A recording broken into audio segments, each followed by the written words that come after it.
Բարև ձեզ, եթերում օրվա ամփոփումն է, ձեզ հետ է Արփինե Նավասարդյանը։ 18:00 դրությամբ առանձնացրել ենք հետևյալ լուրերը։ Այսօր լրանում է Միացյալ Նահանգների եւ Իսրայելի կողմից Իրանի Իսլամական Հանրապետության դեմ սանձազերծված պատերազմի 3-րդ օրը, որն աստիճանաբար վերածվում է տարածաշրջանային հակամարտության։ Իրանը պատասխան հարվածներ է հասցնում Իսրայելին եւ Մերձավոր Արևելքում ամերիկյան բազաներին։ Իսրայելական զինուժն էլ հարվածել է Իրանի աջակցություն ստացող լիբանանյան Հեզբոլայի դիրքերին, որն Իրանի գերագույն առաջնորդ Ալի Խամենեիի սպանության վրեժը լուծելու համար մինչ այդ հարվածել էր Իսրայելին։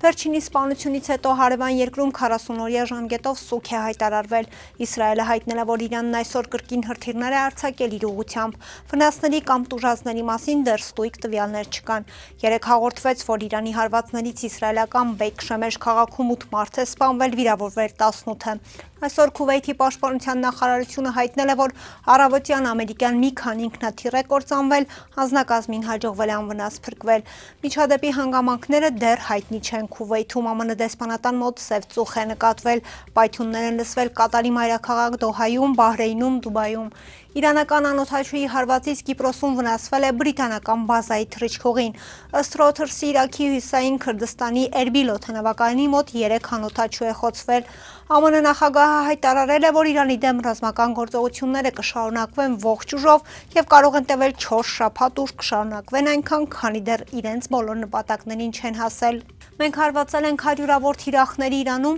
այդ թվում Հեղափոխության պահապանների կորպուսի օբյեկտներին, իրանական հակաօդային պաշտպանության համակարգերին։ Այս պահին մարտական գործողությունները շարունակվում են ողջ ուժով եւ կշարունակվեն մինչեւ մեր բոլոր նպատակներին հասնենք, ասել է Դոնալդ Թրամփը։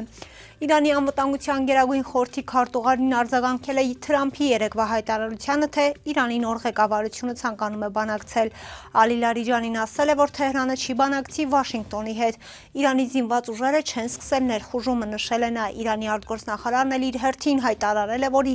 Իրանն է որոշելու, թե ինչպես եւ երբ կավարտվի այս պատերազմը, թեպետ երեկ նշել էր, որ իր երկիրը բաց է դիվանագիտության համար։ Իրանական կողմի զոհերի թիվը ըստ Կարմիր մահիկի անցել է 550-ը, հարձակման է ենթարկվել երկրի 131 շրջան։ Նիկոլ Փաշինյանը ցավակցական հեռագիր է հղել Իրանի Իսլամական Հանրապետության նախագահ Մասուդ Փեզեշքյանին Իրանի ղեկավարության եւ քաղաքացիների շրջանում գրանցված զոհերի կապակցությամբ։ Փաշինյանի հեռագրում մասնավորապես ասվում է. Ձեր այդ գերազանցություն մեծ անհանգստությամբ ենք հետևում Իրանի շուրջ տեղի ունեցող զարգացումներին, ընդունեք խնդրեմ իմ ցավակցությունները Իրանի Իսլամական Հանրապետության ղեկավարության եւ քաղաքացիների շրջանում գրանցված զոհերի կապակցությամբ։ Մշտապես կհիշենք Իսլամական հեղափոխության գերագույն առաջնորդ Ալի Խամենեիի անձնական դերը Հայաստան-Իրան հարաբերությունների զարգացման գործում։ Այս դժվարին պահին հույս ենք փայփայում Մերձավոր Արևելքում խաղաղության ու կայունության շուտապույտ հաստատման համար։ Օգտվելով առիթից մաղթում եմ ձեզ համբերություն, իսկ բարեկամ եւ հարևան Իրանի ժողովրդին խաղաղություն եւ տոկունություն։ بین‌المللی برای پروازهای بعدی به کشورهای دیگه داشتن. Իրան-Հայաստան ցամաքային սահմանը 24 ժամ փակ մնալուց հետո բացվել է, այսօր հայտարարել է Հայաստանում Իրանի դեսպանը։ Իրանի սահմաններից երկուսը սահմանին գործող համակարգերի խնդիրներով պայմանավորված 24 ժամ փակ են եղել, դրանցից մեկը հենց Իրան-Հայաստան սահմանն էր։ Այսօր առավոտյան ժամը 9:30-ն այդ խնդիրը լուծվեց եւ այժմ երկու կողմից երթևեկությունը առանց խնդրի տեղի է ունենում։ Այսօրվա ուսրիսում հայտնեց Խալիլ Շիրղոլամին։ Պաշտոնական Երևանը Հայաստան-Իրան ցամաքային ճանապարհի փակման մասին ոչինչ չի հաղորդել։ Դեսպանի փոխանցմամբ Կապանում Իրանի գլխավոր հյուպատոսը սահմանին է, որտեղից վստահեցրել է, որ այժմ կուտակումներ չկան։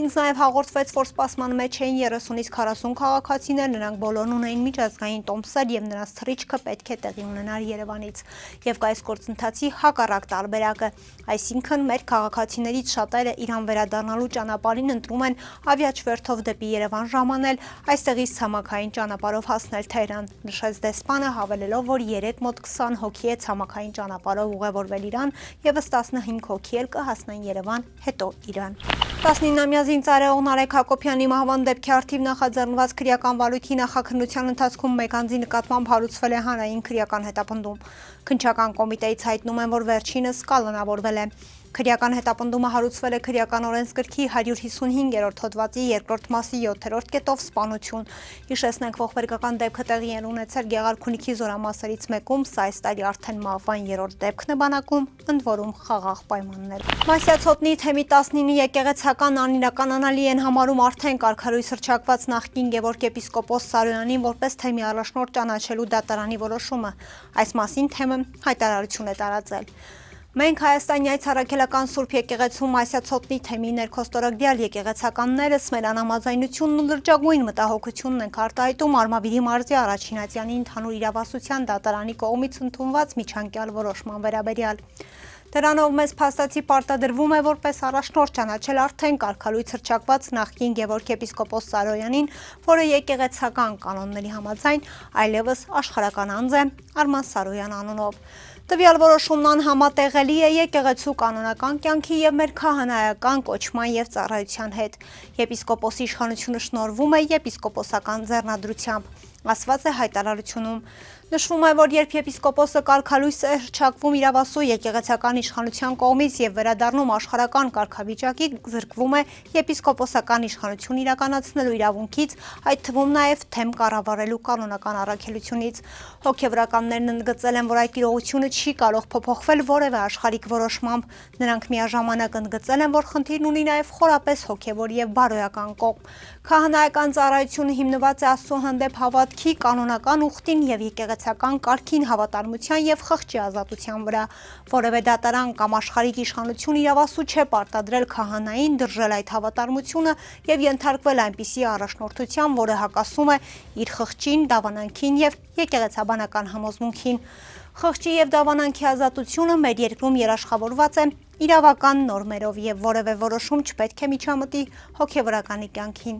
Հայաստանի Հանրապետության օրենսդրությունը, ինչպես նաեւ մարդու իրավունքների եւ հիմնարար ազատությունների պաշտպանության մասին կոնվենցիան երաշխավորում են հայ առաքելական Սուրբ եկեղեցու ինքնակառավարման իրավունքը։ Պետությունն ըստ օրենքի չի կարող միջամտել եկեղեցու ներքին կյանքին։ Դատարանի որոշման իրականացումը առարկայորեն դառնում է անկարելի անհնարինության հիմքով, քանի որ այն հակասում է մեր ձեռնադրությամբ ստանձնած սրբազան պարտավորությանը Աստծո եւ մեր հավատավոր ժողովրդի հանդեպ, նշված է հայտարարությունում։ Հոգեվրականները շեշտել են, որ անկախ իրենց դեմ գործադրվող տարատեսակ ճնշումներից չեն կարող ընդունել աշխարհիկ իշխանության կողմից որևէ հակաեկեղեցական եւ հակականոնական եւ հակաօրինական պարտադրանք։ Դրանով իրենց մողում են հակականոնական ընթացքի եւ սրբապղծության այդ կերպ հավատացյալներին եւս դարձնելով մեղսակից։ Մետրոյի աչափնյակ կայարանի կառուցմանը նախապատրաստվելուն զուգահեռ քննարկվում է նաև նոր վագոններ ձեռք բերելու եւ դեպոն արդիականացնելու ծրագիրը։ Քաղաքապետարանի այսօրվա գործակարգավարական խորհրդակցությանը Տիգրան Ավինյանը պատասխանատուներից հետաքրքրվեց 48 նոր վագոնների ձեռքբերման եւ դեպոյի արդիականացման ծրագրերի ընթացքից։ Նրա խորհրդական Անետ Աբաբայանը զեկուցեց, որ Աջափնյակի կայարանի եւ մետրոյի արդիականացման ծրագրերը, որոնցով նախատեսվում է նաեւ վագոնային պարկի ամբողջական թարմացումը, իրականացվում են զուգահեռ։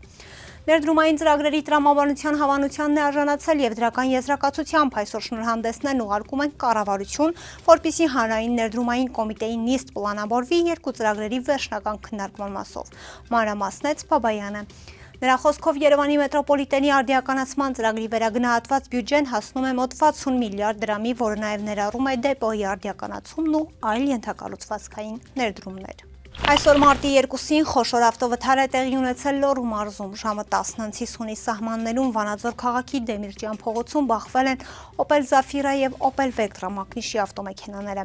Ինչպես հայտնում է ֆոտոլրագրող Գագիկ Շամշյանը, վթարի հետևանքով 9 հոգի տարբեր աստիճանի մարմնական վնասվածքներով տեղափոխվել են Վանաձոր բժշկական կենտրոն։ Վիրավորների մի մասին հիվանդանոց են տեղափոխել քաղաքացիներն իրենց ավտոմեքենաներով։ Վթարի փաստով քննչական վարչությունում նախաձեռնվել է քրեական վարույթ, որտեղ էլ պարզում են ավտոմեքենաների սեփականատերերի, վարորդների եւ վիրավորների ինքնությունը։